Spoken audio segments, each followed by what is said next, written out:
Maybe you were taught God is always a little angry, watching, waiting for you to slip, disappointed the moment you question him, talk back, or doubt out loud. He can be angry, but is that the same as angry all the time? You have heard God is love, and the sixth commandment, do not kill. Then you turn the page and the same God is telling an entire nation to march into a city with swords drawn. Men, women, children, infants, every one of them. So which is it? The one who said don't kill or the one who sent the army? That's not just a contradiction to explain away. It's the test case, and I'm going to attack it today.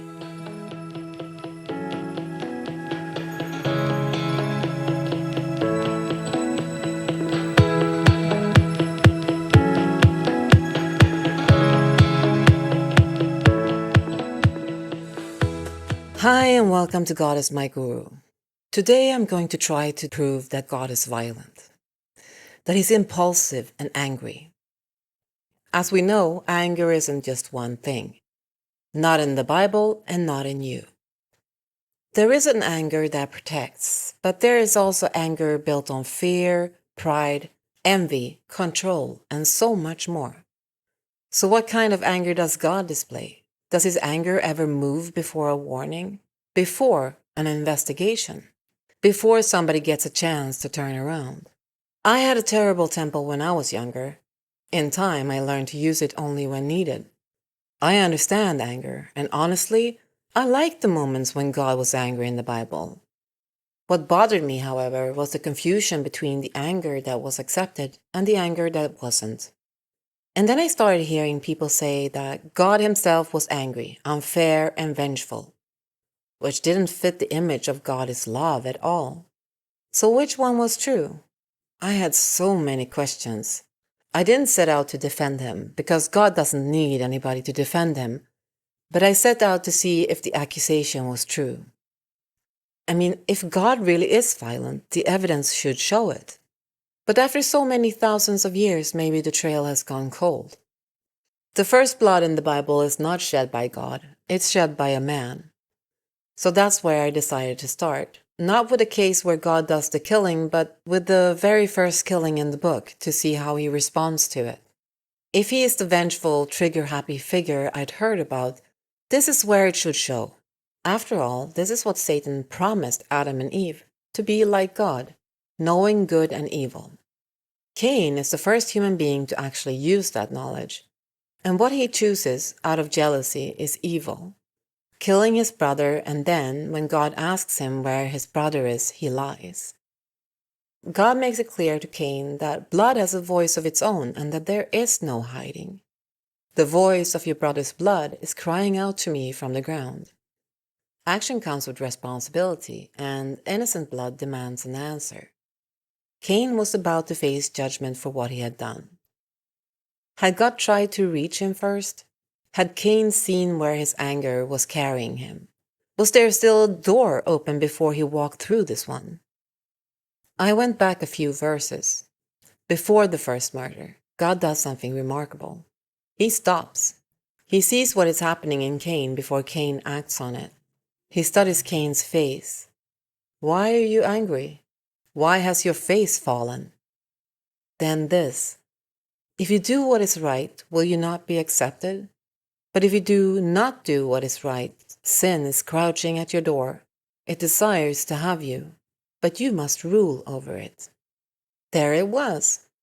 The first murder in human history came with a warning attached. God shows Cain where that anger is carrying him. He tells him the danger is close, but the ending has not been decided yet. Cain had convinced himself that Abel's acceptance was his own rejection. His brother had something he wanted, and that gap felt like proof of his own smallness. God offers him a way out of that story. If you do what is right, will you not be accepted? The door is still open.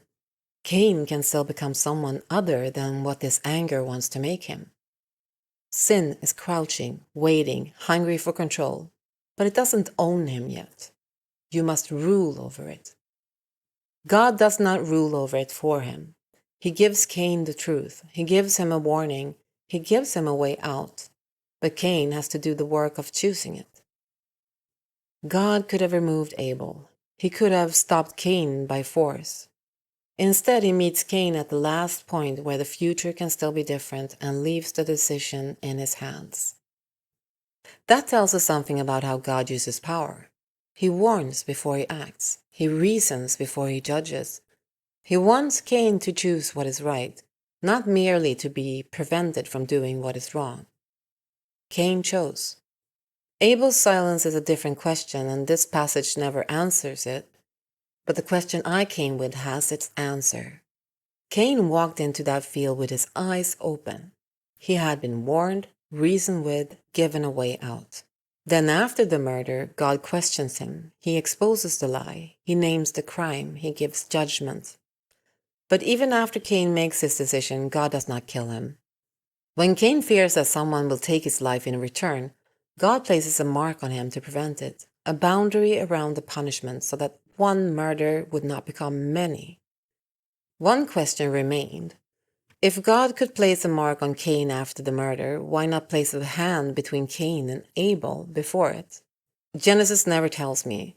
It leaves that silence intact.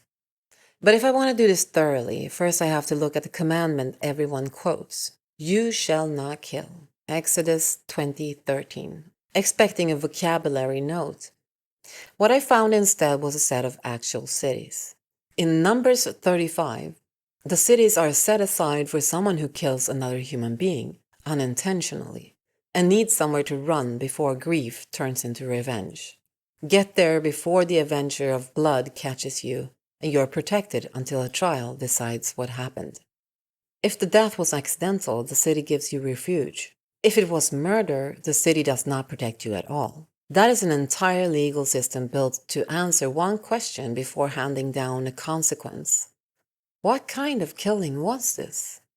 The law separates hatred, ambush, and deliberate violence from a death in which there was no hostility and no intention to harm. It even separates from an execution carried out after judgment. So the commandment, do not kill, cannot simply mean that every taking of a human life is the same.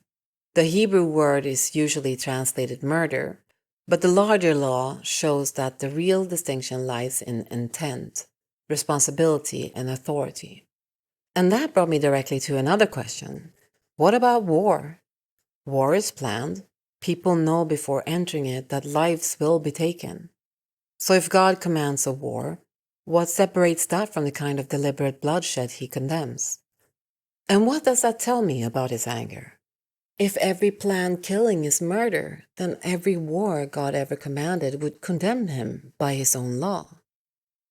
The first war command I checked was the order given to Saul, and God opens with a strange phrase. I have noted what Amalek did to Israel in 1 Samuel 15:2. Noted. Not decided in the moment, remembered. Then comes the order. Strike the Amalekites, spare no one, man, woman, child, infant. In Samuel 15:3. That's the verse people bring up when they want to prove God can order something monstrous. But the phrase I have noted is not the language of impulse. God is responding to something. So I went looking for what exactly had been noted. And I found it in Exodus 17, shortly after Israel left Egypt. The Amalekites attacked, and not the army. Deuteronomy 25 explains what Exodus does not. They struck the stragglers at the rear of the camp, those who were weak, faint, and exhausted. Then I checked the dates, and this is what astounded me. From that attack to the command given to Saul, there are about 400 years between them. Human anger does not usually work that way. Human anger flares and acts inside the same breath. This is something else. Anger that has been carrying a memory for 400 years and still has not lost track on what it was actually angry about. God did not command a war because he became angry. He remained angry without commanding a war for 400 centuries. That is a devastating evidence against the character of an impulsive, explosive God. 400 years, longer than the United States has existed as a nation. This is not a God who judges quickly. He judges when generations of injustice have reached their full measure. It is a recurring pattern in the Bible, as you may have noticed in my other episodes, or simply by reading the Bible yourself. Human anger usually sounds like, "I've had enough." God's anger here sounds like, "I have noted." The difference is that his patience does not sit outside the anger, waiting for it to cool down. The patience is inside of the anger for 400 years, and it never loses track of who it is protecting, nor who it is judging. So those were the Amalekites. Let's not confuse them with the Amorites. As you may remember from my episode, the same strange delay appears in Genesis 15. God tells Abraham that his descendants will not possess the land yet, not for 400 years, for the iniquity of the Amorites is not yet complete. The sin is not complete yet. That is an odd thing to say about people you're planning to judge. It means the judgment was waiting on something. The people living there had not yet reached a point at which God would remove them from the land. The law later names what was happening among the nations plainly. Among the practices it condemns was child sacrifice. In Deuteronomy 12:31 it says, "They even burn their sons and daughters in the fire as sacrifices to their gods." Sometimes we watch evil and say, "There is no justice." That is because we can only see the moment in front of us. We do not see the entire case. Here, God waited until he judged that the measure was full, even when that moment did not arrive within one human lifetime. It is the same clock we saw with Amalek, approximately 400 years. The same refusal to judge an entire people in the first heat of anger. But 400 years raises another question. What happens to the people born inside the thing being judged? I don't think anyone in Canaan sat down one day and voted to build a society around child sacrifice. The people of that time had inherited a world formed generations before them. The way a child learns what a marriage is by watching their parents, or grows up believing shouting is normal because it's the language spoken at home. The way prejudice can be handed from one generation to the next until nobody remembers who first taught it, or abuse becomes simply how families are. They didn't choose what they inherited. But eventually, every inherited system confronts the people living inside it with a choice: continue it, resist it, or walk away from it. By the time Israel crossed into Canaan, the story of Israel's God had been traveling through the region for decades. Rahab tells the spies that people had heard what happened at the Red Sea and what happened to the Amorite kings Sihon and Og. She says their courage had failed because of it. That was not the same kind of warning Nineveh received. There was no prophet that walked through Jericho calling the city to repentance. But what God had done was no secret, and the boundary around God's people was never sealed entirely by bloodline. A mixed multitude had already left Egypt with Israel. The law made actually room for foreigners who chose to live among them and worship their God. Rahab herself proves that the door was not closed. She was a Canaanite woman living inside Jericho. Yet when she believed what she had heard and acted on it, she was protected and brought into Israel. She allowed what she heard to challenge the world she had inherited. She did something with it, and most of Jericho didn't. Eventually, an inherited system becomes the responsibility of the people who continue carrying it. And this is where the story circles back to the children who had been sacrificed. The text doesn't tell us what God did or did not do for each child. That question remains open, but it does tell us that their deaths were not morally invisible.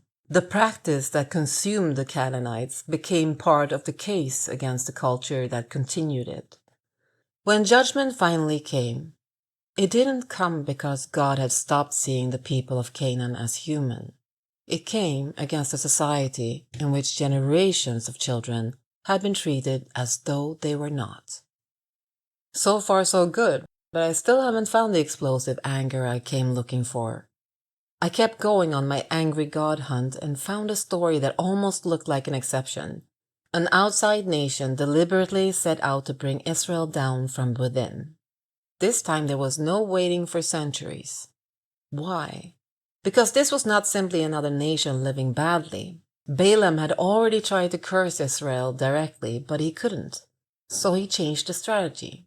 Instead of defeating Israel on the battlefield, the Midianites lured them into worship of another god and into sexual immorality at Peor.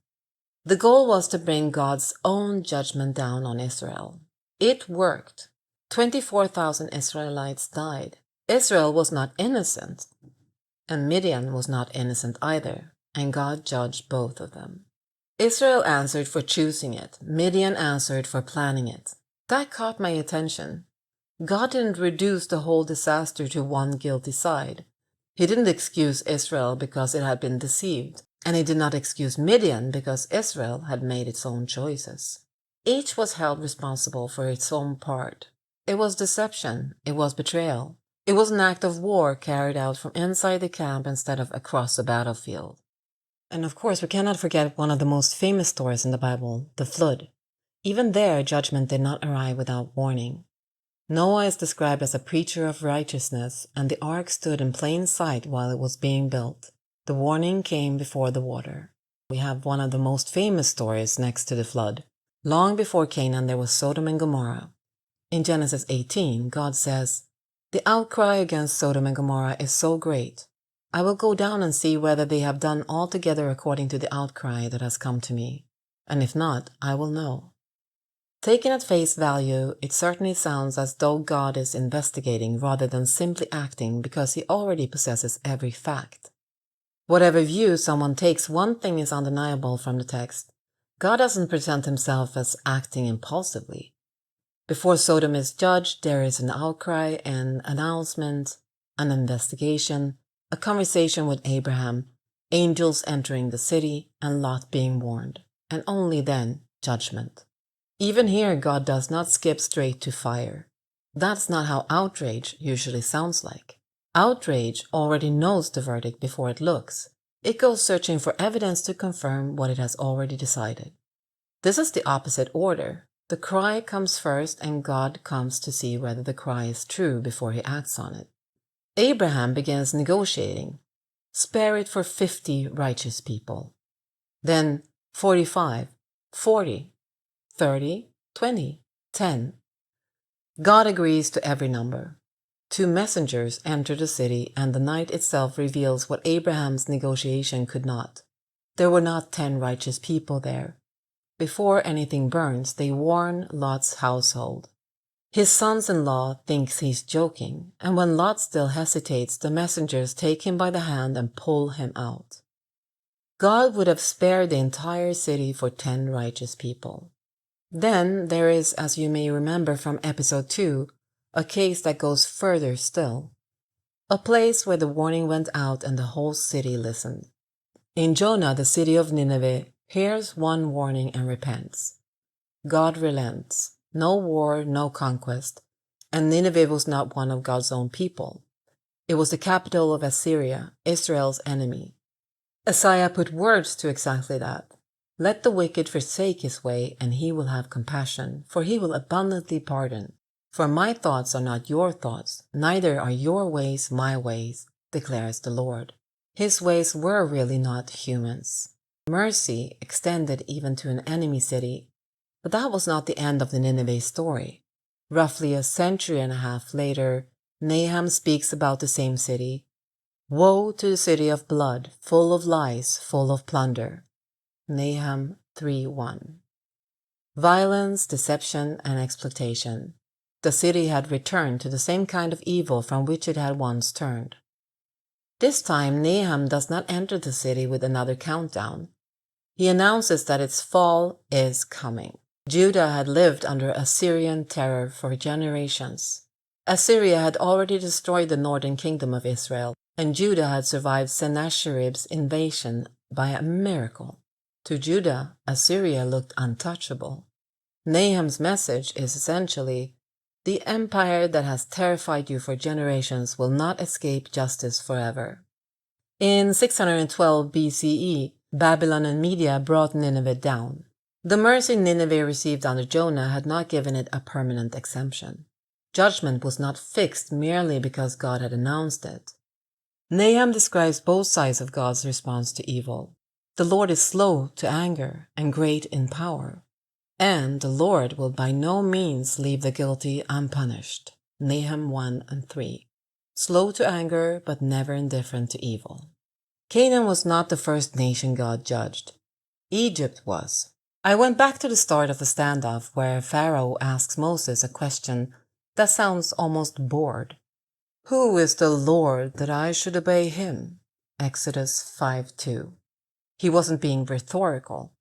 In Egypt, Pharaoh was a god. The Nile was a god. The sun was a god. Moses was asking him to bow to a name he'd never had to answer to. What was God's answer? Let my people go. The same 4 words every time. 9 times Moses carried them to Pharaoh, and Pharaoh refused. Exodus says what the plagues actually were. Against all the gods of Egypt I will execute judgment. For every no, one of the gods Pharaoh worshipped was taken down. Not 9 random disasters that happened to land back to back. Each one was aimed. The first plague is aimed at the Nile itself, the river Egypt worshipped as a god, and turns it to blood. The same fate Pharaoh had ordered for Israel's sons when they had every Hebrew baby boy thrown into the river. A God who noticed exactly what was being done to the powerless and aimed accordingly. The 9th plague brings 3 days of total darkness. It was a direct hit on Ra, the sun god, the highest of all of them, suddenly unable to do the one thing a sun god is for. And then the 10th plague came and took the firstborn son of every household, starting with Pharaoh's own. The crime he'd once ordered against someone else's children, come due on his own house, on the one worshipped as a god himself. A courtroom working through Egypt's gods one at a time, ending on the crime Pharaoh started the whole thing with. So the blood on the doorframe in Exodus 12 wasn't the beginning of the judgment, it was the last chance to opt out of it. The households marked with blood were passed over, and the ones without it weren't. The blood seemed to mean something different each time it appeared. In Genesis with Cain, it exposed a guilty man. Here it marked who had listened. By the 10th warning, nobody in Egypt could say they hadn't been told. The only question left was who believed it enough to put the blood on the door. By now, I have gone through God delaying over Amalek, investigating Sodom, and relenting when Nineveh turned. He warned Cain before he'd done anything at all. So when I went back to Pharaoh, I realized that Pharaoh is the one who actually behaves the way people were taught to picture God. He hears a boundary, let my people go, and treats it as an attack. Every time Moses asks for the same thing, Pharaoh reads it as defiance, not a request. He escalates. He makes promises to stop the plagues and breaks them the moment the pressure lifts. He punishes people harder for the crime of wanting to leave. 9 times the exit is right there in front of him, and 9 times tightening his grip matters more to him than letting go. That's not righteous anger, that's not even fear-based anger, really. He's afraid of losing control. And control is the one thing he's willing to burn his whole nation down to keep. 9 chances to walk away. God never once did what Pharaoh did with power. Once God used his power, he did escalate the consequences, but only after first giving a warning. The plagues became progressively more severe. What he didn't do was to change the demand or move the goalposts. Pharaoh's style of power is, obey because I have more force. God's pattern is, the demand remains the same. The consequences increase because the refusal continues. Every case so far had involved a people, a city, or a nation. But now the investigation narrows to one man. David. We're coming back to him. He knew the law. He knew adultery was forbidden, and he knew murder was forbidden. He knew that a deliberate killing carried a sentence. Uriah had done nothing to him, and David took his wife, arranged his death, and used the battlefield to hide it. Then Nathan comes to the palace and told him about a rich man who took a poor man's only lamb rather than touch his own flock. David condemned the rich man immediately when Nathan says, "You are the man." There is no rage in what God says next, no explosion. He reminds David of everything he had given him. "I anointed you king over Israel. I delivered you from the hand of Saul. I gave you your master's house." And then the question, why did you despise the word of the Lord by doing what is evil in his eyes? That is the part that changes the scene for me. God doesn't speak as though David were a stranger who had broken a rule. He speaks to the man he had chosen, protected, and trusted. David had once refused to kill Saul when the opportunity was placed directly in his hands. He had said he would not reach out against the Lord's anointed. Now he had used another man's loyalty to send him to his death. Nathan does not have to argue with him. David says, "I have sinned against the Lord." And Nathan answers, "The Lord has put away your sin. You shall not die." The law clearly stated that a murderer should die, and David would not. God had seen the crime clearly. He had also seen what happened inside of David when the truth finally reached him. There was no excuse, no defense, and no attempt to protect the throne, only grief, and God spared him. But the consequences did not disappear. The child he had conceived with Bathsheba would die, and violence would enter David's own house. What he had done could not be pulled back into the moment before he did it. But God did not answer David's betrayal by destroying him. He exposed him. He waited for the truth to reach the man underneath the crown. And when it did, mercy answered. If David stood alone, I might have wondered whether he was simply the exception. But there is also Manasseh. He was one of the worst kings Judah ever had. He rebuilt the high places his father had torn down. He worshipped other gods. He practiced sorcery and consulted mediums. He even sacrificed his own children. Scripture says he filled Jerusalem with innocent blood. If God's anger simply existed to destroy the guilty, Manasseh's story should have ended there. Instead, it took a different turn. Captured by the Assyrians and carried away in chains, Manasseh humbled himself before the God he had spent his life resisting. And God heard him.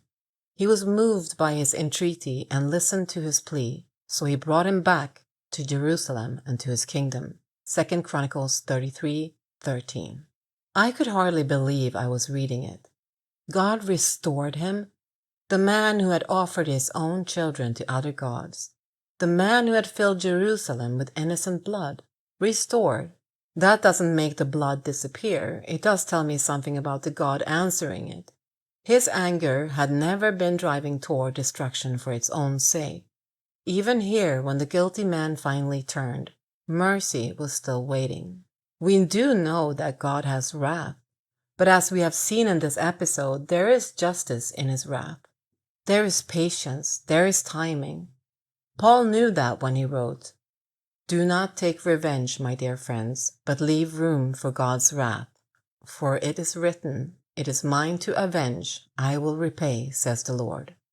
Romans 12:19. Joseph knew it too. His brothers had sold him into slavery. He had been carried into Egypt falsely accused and thrown into prison. Then 20 years later, they're standing in front of him, starving, not recognizing the brother they got rid of. Just like in the dream he had told them of before all of this happened. Joseph clears the room, sends everyone out, and weeps so hard that people outside can hear him through the walls. Only then does he tell them who he is, and reframe the whole story instead of settling the score. "You meant evil against me, but God meant it for good." Genesis 50:20. Joseph does not soften what they did. He places their action where it belongs. You meant evil, but their decision did not have the final word over his life. God took the road their evil created and brought good through it. Sometimes we pass through periods that makes no sense while we're living them. We cannot see where they are taking us or what we will need further along the path. Then, years later, we look back and understand. We see what it taught us. We saw what grew in us. we see how something we would never have chosen prepared us for what came next. And sometimes we can even smile. Joseph had lost 20 years with his family. Then they were standing in front of him again, and he remembered what they had done, but he also saw that they had learned their lesson, and he let go of hurt. Some inner pain we need to understand before we can forgive them. Understand that you as person was not the cause of someone else's decision. There is one real hot potato in all of this, and that is whether God punishes children for what their parents did. Eventually, the investigation had to come to this. In the moral sense, a soul held accountable before God? No.